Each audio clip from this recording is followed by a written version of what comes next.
नमस्कार, news at 9 programme में आपका स्वागत है। मैं हूं अमृत उपाध्याय। आइए जल्दी से देखें आज की हेडलाइन। उज्बेकिस्तान लेकर आया रेफरेंडम, नया संविधान लिखना है मकसद, डबल लैंडलॉक देश है उज्बेकिस्तान। विश्व प्रेस फ्रीडम इंडेक्स जारी, 161वीं रैंकिंग हुई हासिल। रिपोर्टर्स विदाउट बॉर्डर्स ने जारी किया इंडेक्स। और समुद्र के अंदर ट्विन टनल्स बनाएगा भारत, मुंबई में बनेगी सुरंग, मुंबई नगर निगम कर रहा है प्रोजेक्ट को लागू। आइए खबरों को शुरू करें। उज्बेकिस्तान अपने देश के लिए नया संविधान लिखने की तैयारी में है। दरअसल उज्बेकिस्तान के राष्ट्रपति शवकात मिर्जियोयेव एक रेफरेंडम लेकर आए थे, जिसमें लोगों के लिए ज्यादा स्वतंत्रता और राष्ट्रपति के कार्यकाल को बढ़ाने का प्रस्ताव किया गया था। इस रेफरेंडम को पारित करके देश का संविधान रीराइट किया जाना था। इस प्रस्ताव का उज्बेकिस्तान की 90.21% जनता ने समर्थन किया है। केवल 9.35% लोग ही रेफरेंडम के खिलाफ थे। वहां के रेफरेंडम कानून के मुताबिक 50% वोटर्स के समर्थन के बाद ही रेफरेंडम को वैलिड माना जाता है। उज्बेकिस्तान की 90% जनता अपना नया भविष्य लिखने के पक्ष में है। उज्बेकिस्तान मध्य एशिया में स्थित एक डबल लैंडलॉक्ड देश है। डबल लैंडलॉक्ड उन देशों को कहा जाता है जो अपनी सीमाएं सभी लैंडलॉक्ड कंट्रीज से साझा करते हैं।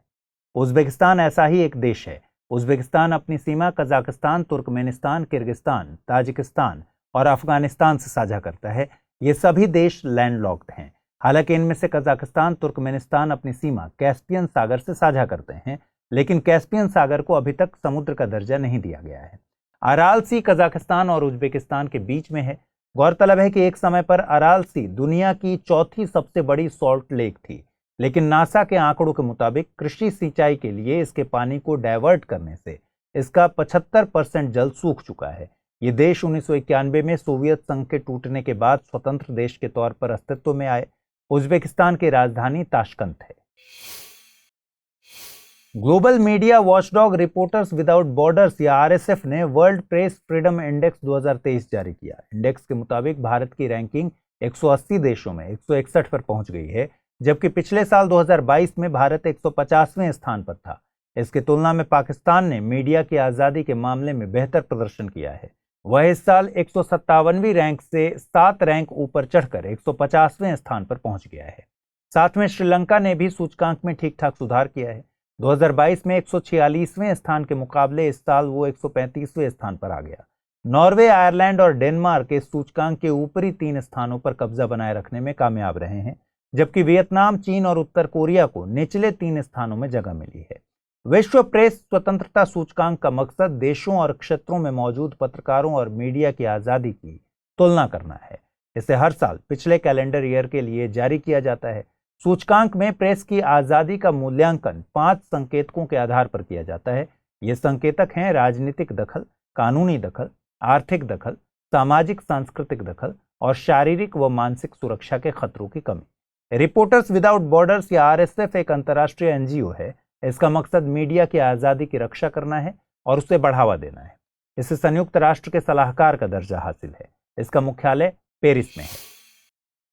आगे बढ़ें उसके पहले एक बार फिर दोहरा दूं मैं कि स्टडी IQ IAS हिंदी की टीम हिंदी माध्यम में 5वां लाइव फाउंडेशन बैच शुरू कर रही है।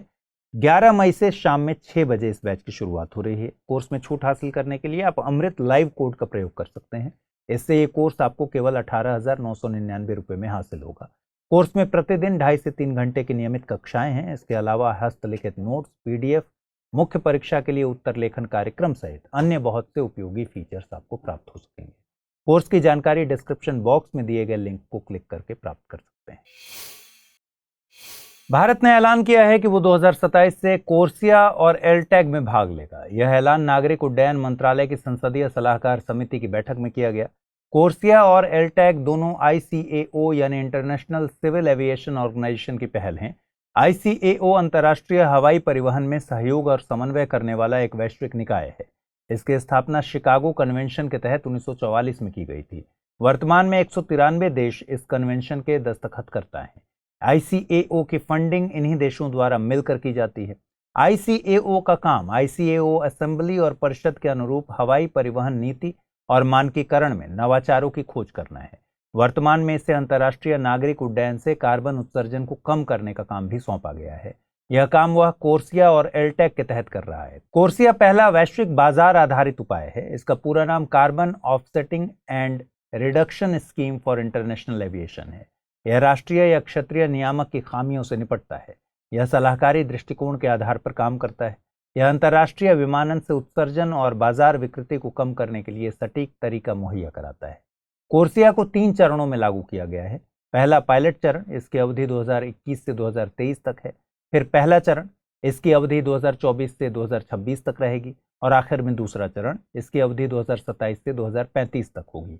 पहले दोनों चरणों के लिए भागीदारी स्वैच्छिक है, जबकि 2027 से शुरू होने वाला आखिरी चरण में भागीदारी 2018 के डेटा के आधार पर निर्धारित की जाएगी। वहीं एलटेक का पूरा नाम लॉन्ग टर्म एस्पिरेशनल गोल्स है। यह ICAO का अंतर्राष्ट्रीय विमानन से कार्बन उत्सर्जन को कम करने का लक्ष्य है। इसे ICAO की 41वीं असेंबली द्वारा अपनाया गया है। इसे UNFCCC के पेरिस समझौते के समर्थन में अपनाया गया। इसका मकसद 2050 तक अंतर्राष्ट्रीय विमानन में नेट जीरो कार्बन उत्सर्जन हासिल करना है। भारत अब एक और क्षेत्र में अपनी पहचान स्थापित करने वाला है। दरअसल भारत पहली बार समुद्र के अंदर ट्विन टनल्स यानी जुड़वा सुरंग बनाने की दिशा में आगे बढ़ रहा है। इसी साल के नवंबर माह तक इसके पूरा होने की उम्मीद है। मुंबई में बन रहे इस सुरंग का एक छोर मरीन ड्राइव से पहले पड़ने वाले स्थान गिरगांव में है। वहां से यह अरब सागर के अंदर ही अंदर गिरगांव चौपाटी और मालाबार पहाड़ी से होते हुए बढ़ रहा है। और इस तरह बढ़ते हुए यह सुरंग अपने दूसरे छोर ब्रीच कैंडी के प्रियदर्शनी पार्क से मिलेगा। मुंबई तटीय सड़क परियोजना के अंतर्गत आने वाले इस सुरंग का निर्माण मुंबई नगर निगम के नेतृत्व में किया जा रहा है। इस जुड़वा सुरंग में से प्रत्येक की लंबाई 2.07 किलोमीटर है। इसका 1 किलोमीटर हिस्सा समुद्र के अंदर होगा। समुद्र के अंदर इन सुरंगों की गहराई लगभग 17 से 20 मीटर होगी। दुनिया के अलग अलग देशों में भी ऐसे सुरंग बनाए गए हैं। कुछ की गहराई तो इस ट्विन टनल से भी कहीं ज्यादा है। जहां इंग्लैंड और फ्रांस को जोड़ने वाले चैनल टनल की गहराई लगभग 75 मीटर है। जापान के सिकान टनल की गहराई सी बेड यानी समुद्री नितल से 100 मीटर नीचे है। इस सुरंग को तट के बिल्कुल नजदीक भी बनाया जा रहा है। इस सुरंग के निर्माण में भारत में अब तक के सबसे बड़े TBM यानी टनल बोरिंग मशीन का इस्तेमाल किया जा रहा है। इसके अलावा इस मशीन का नाम छत्रपति शिवाजी महाराज की सेना में शामिल होने वाले कोली और कुनबी समुदायों के मावला सैनिकों के सम्मान में मावला रखा गया है। बचाव के स्तर पर सुनिश्चितता बनाए रखने के लिए 11 क्रॉस सेक्शनल टनल भी बनाए जा रहे हैं। इससे आपात स्थिति में एक सुरंग से दूसरे सुरंग में लोगों को भेजा जा सकता है। इसके अलावा इस बात का भी ध्यान रखा गया है कि समुद्र के अंदर सुरंग में कार जैसे वाहनों से निकलने वाले कार्बन मोनोऑक्साइड गैसों का निपटारा कैसे किया जाए, क्योंकि इन प्रदूषणकारी गैसों से यात्रियों को नुकसान झेलना पड़ सकता है। इसके लिए सकारदो नाम की एक वेंटिलेशन व्यवस्था स्थापित की जाएगी। यह सिस्टम सुरंग के अंदर उत्सर्जन के स्तर को नापेगा। साथ ही यह बड़े वेंटिलेशन फैन के जरिए धुएं को बाहर निकालने में मदद करेगा। आइए जल्दी से देखते हैं आज के बुलेटिन पर आधारित क्या सवाल बन सकते हैं।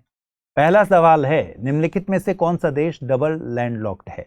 कजाकिस्तान, उज्बेकिस्तान, लाओस या फिर अफगानिस्तान। अगला सवाल है, निम्नलिखित कथनों पर विचार कीजिए। वर्ल्ड प्रेस फ्रीडम इंडेक्स 2023 में भारत को 150वीं रैंक हासिल हुई है। वर्ल्ड प्रेस फ्रीडम इंडेक्स को रिपोर्टर्स विदाउट बॉर्डर्स द्वारा जारी किया जाता है। रिपोर्टर विदाउट बॉर्डर्स UN की एक एजेंसी है।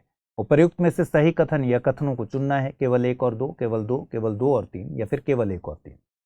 आइए देखें पिछले बुलेटिन में आपसे क्या सवाल पूछे गए थे और उनके सही जवाब क्या हैं। पहला सवाल था, निम्नलिखित में से कौन सी संस्था लॉजिस्टिक परफॉर्मेंस इंडेक्स जारी करती है? विश्व बैंक, विश्व आर्थिक मंच, विश्व व्यापार संगठन या फिर अंकटाड। सही जवाब है विकल्प A यानी विश्व बैंक। अगला सवाल आपसे पूछा गया था, निम्नलिखित कथनों पर विचार कीजिए। लॉन्ड्रोमेट देशों का नेतृत्व करता USA है। चांगी नेवल बेस सिंगापुर में है। पासपोर्ट समवर्ती सूची का विषय है। सही कथन या कथनों को चुनना था, केवल 1 और 2, केवल 2, केवल 1 और 3, 1, 2 और 3। सही जवाब है विकल्प B यानी केवल दूसरा कथन सही है। लॉन्ड्रोमेट देशों का नेतृत्व करता भारत को माना जा रहा है। वहीं पासपोर्ट संघ सूची का विषय है। तो आज के बुलेटिन में इतना ही। कल रात 9 बजे आपसे फिर मुलाकात होगी। अपना ख्याल रखिए, ठीक से पढ़ाई कीजिए और आज जो सवाल आपसे पूछे गए हैं उनका जवाब कमेंट बॉक्स में देना बिल्कुल मत भूलिए। नमस्कार।